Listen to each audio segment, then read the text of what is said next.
Dave and I had been planning this caving expedition for months. The rumors about an unexplored cave system in the Appalachians was too tempting to resist.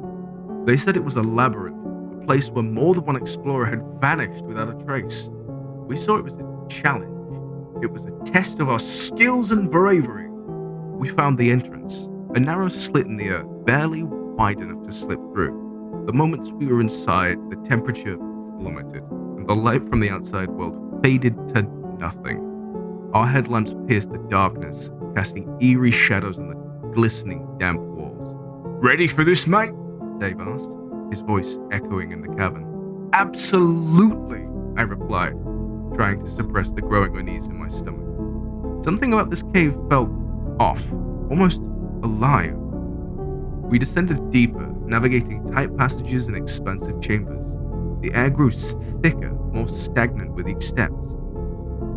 Hours seemed to blur together in a relentless march of crawling, climbing, and squeezing through impossibly tight spaces. Then we heard it, a soft, almost imperceptible scratching sound. We froze, our headlamps revealing nothing but rock and shadow. "Probably just bats," I said, trying to convince myself as much as Dave. "Yeah, bats," he agreed, though his voice lacked conviction. We pressed on, but the feeling of being watched never left. The scratching grew more frequent, more insistent. Eventually, we emerged into a vast chamber, our lights barely reaching the distant walls. The air was different here, colder, filled with an inexplicable sense of dread. That's when we saw them. At the edge of our lights, half hidden in the shadows, stood a figure, tall, impossibly tall, with elongated arms that reached the ground, forcing it to walk on its knuckles like a grotesque primate. Its body was pitch black, absorbing all light. It was the face that stopped my heart, a wide, glowing white smile, and two small, beady white eyes. Flanking those eyes were two more glittering gemstones. "Jesus Christ, what the hell is that?" Dave whispered, his voice trembling. I don't know," I replied, fear clenching my chest. "But we need to get out of here, now." We turned to leave, but another figure blocked our path, then another, and another. They were everywhere, emerging from the shadows with their eerie, glowing smiles and unblinking eyes. "Run!" Dave shouted, and we bolted, our footsteps echoing through the cavern. The creature followed, moving with a peculiar, almost graceful gait on their elongated arms. No matter how fast we ran, they were always just behind us, their presence a constant, oppressive weight. We took a wrong turn, ending up in a narrow passage that quickly became a dead end. Trapped, we spun around, our backs to the cold stone wall. The creatures advanced, their smiles unchanged, their eyes studying us with an unsettling curiosity. Dave grabbed a rock, his knuckles white with fear. "Stay back!" he yelled, brandishing the makeshift weapon. The creature paused, their beady eyes fixed on him, their gemstones glinting in the low light.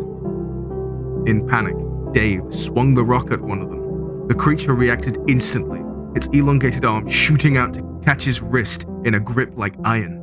For a moment, everything was still.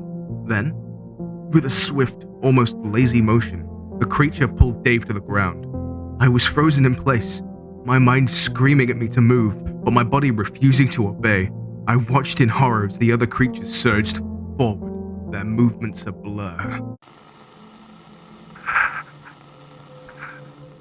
"Hey, I don't know if you'll ever hear this, but I just had to leave something. Look, if I don't come back, don't come looking for me, alright? Please, just listen. There's something here. I don't know if it's following me or if it's just watching, but it's close. I can feel it breathing. God, it's so quiet. It knows I'm here."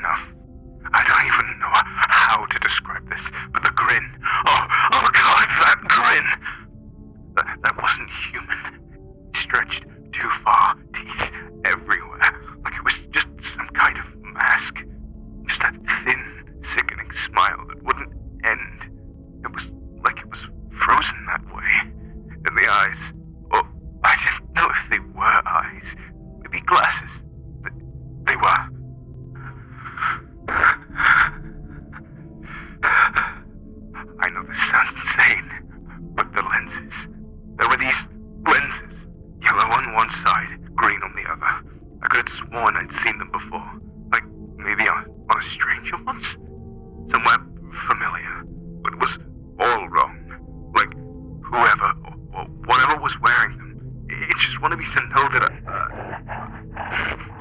it's just standing there, staring with that grin. Oh God, I can't stop seeing it, that smile. I feel like I'm going to lose my mind. I'm backing away. I'm trying to, please just stay away, alright? I don't know what it is, or how it... Oh no. It's coming this way. It's right. Please, if you're hearing this, don't let it find you.